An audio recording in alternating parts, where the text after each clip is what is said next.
Sexton on the Mavericks radar as a potential point guard target here in the 2025 NBA offseason. That's what we are talking about here on Mavericks Today, as the report from Andy Larson of the Salt Lake Tribune said that the Mavericks have checked in on Collin Sexton, and we know that the Mavericks are in the market for a point guard that can both start and come off the bench. Collin Sexton fits that bill perfectly. We'll talk about him here in just a second, but first, hit that subscribe button if you haven't already. Covering all of the latest Mavericks news and rumors all throughout the 2025 NBA offseason. We're less than a week away from the NBA draft here at this point, and now we have someone to talk about in the form of a trade in Collin Sexton, who the Mavericks have had interest in before. Sexton is a really, really solid guard with the Utah Jazz. Been there the last 3 years after he was in Cleveland.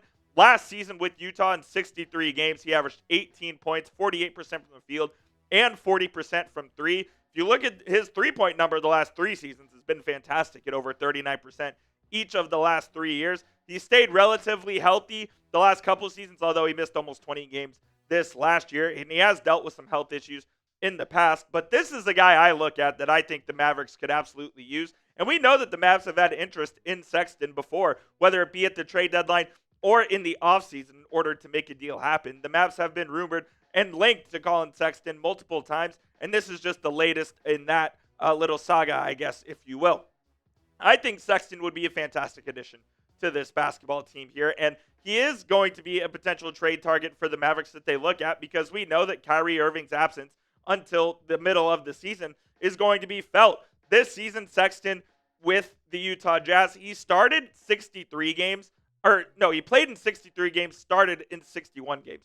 So he can both start and come off the bench, and that's a weapon that the Mavericks are absolutely looking for. When Sexton is a starting point guard for the Utah Jazz, he's not the most efficient player on the court, although he did shoot a decent 48% from the field this last season. I do think that Sexton is someone that the Mavericks could fit right in to their team with the $18.9 million he's going to be making this season.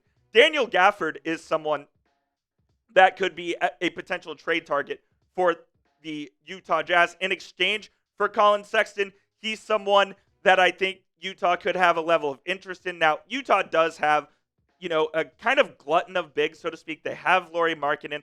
They have John Collins. And we know that the Mavericks have talked about P.J. Washington as a potential trade target as well. He could be, but I think the Mavericks would prefer to keep both of those guys. Sexton's contract this year is going to be 1 year and $18.975 million, basically $19 million bucks, if you will. And like I said, he can start or come off the bench. He's played either role there in his NBA career. Mainly has started in his career in Utah. In the 3 seasons, he's had 127 starts in 189 games. So he has done a little bit of both, and I think the Mavericks' thinking would be if he can start the first 55, 60 games of the season, and then once Kyrie Irving comes back, you could bring Collin Sexton off the bench. That would be absolutely ideal for this Mavericks team going forward. It's something I would 100% be interested in. We'll talk about some potential trade ideas here in just a few moments, but what is your level of interest in Collin Sexton? Scale it from 1 to 10 down there in the comment section for me. If it's a 10, that means you would love to get Sexton on this roster. If it's a 1, you don't want anything to do with him. Let me know down there in the comment section. While you're down in the comments, if you could, go get hooked up with our friends at Fanatics. We have Mavs draft hats available. These are the authentic draft hats that Mavericks draftees will be wearing for the 2025 NBA draft. We have the fresh all blue one. We have the white one with the blue bill. Both of these look absolutely sick. Go to chatsports.com/Mavs draft right now to go get yours today. Mine's in the mail. I can't wait for it to get here. Hopefully I can wear it on the live stream next Wednesday. When you use that link down there, we get a part of the proceeds as well, so it helps out the channel. So support the show. Go to chatsports.com/Mavs draft and get your hat here today. The question is this, and I think I know the answer from the Mavericks standpoint. Would you give up Daniel Gafford or P.J. Washington in a trade for Collin Sexton? I would be hesitant, but at the same time, it would fill a need for the Mavericks, and you can't guarantee that Daniel Gafford is going to sign an extension. You can't guarantee that P.J. Washington is going to sign an extension. I saw this trade being floated around Mavs Twitter earlier today when the rumor first came about, and that was Collin Sexton for Caleb Martin, Jaden Hardy, Omax, and a draft compensation. this deal is not even close to getting it done. The Utah Jazz and the Ainge, it's Ainge's kid, I believe, who is now president of basketball operations over there, he would laugh in your face if you sent this trade offer to him. I just don't see this one happening. Max just has no value at this point. We haven't even seen him play in the league any extended minutes. He's also coming off a pretty serious wrist injury that may keep him out for the start of next season. Jaden Hardy, while he's shown some scoring flashes in the league, hasn't really panned out to be a top-level second-round pick like the Mavericks have. And Caleb Martin's barely played this year as well and is a limited player. He's a role player, and that's all he is.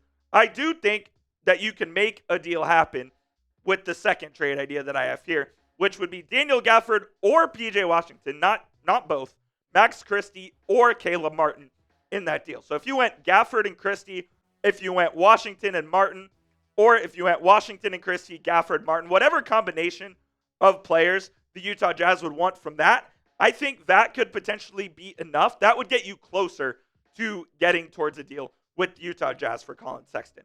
I don't think the Mavericks have the best package to offer Utah, if I'm being honest. If they really ended up wanting to shop Sexton this year, I think there are multiple teams that could come with a better package to try to go get his services. I do think that the Mavs would be in love with getting Sexton without having to give up Gafford or PJ. But as Marc Stein said, the Mavericks would prefer, to keep them both. I'm just not sure that's a super realistic proposition if you're the Mavericks and you want to upgrade significantly at point guard. If you don't want to give up Washington or Gafford and you want to roll with Brandon Williams, your veteran taxpayer mid-level or veteran minimum, plus Najee Marshall and maybe Jaden Hardy as your ball handlers for the first half of the season, then you can do that. But if you want a guy of Collin Sexton's caliber who can go out there and get you 17, 18 points a game, you're going to have to give to get. And as fans of our teams, we always overvalue our role players. We always think they're better than they really are, and they command more than they do on the trade market. So you have to keep that in mind as well. If it were me, I love Gaff in Washington. I think I would give up at least one of those guys to go get him, though. Be the GM for me, though, down in the comment section. Who are you giving up in a trade for Collin Sexton? If you give up Gafford type G, if you give up Washington type W, if it would be neither, type N down there in the comments. I don't think you would be giving up both for Sexton. I just don't think the Mavs would even want to do that at that point.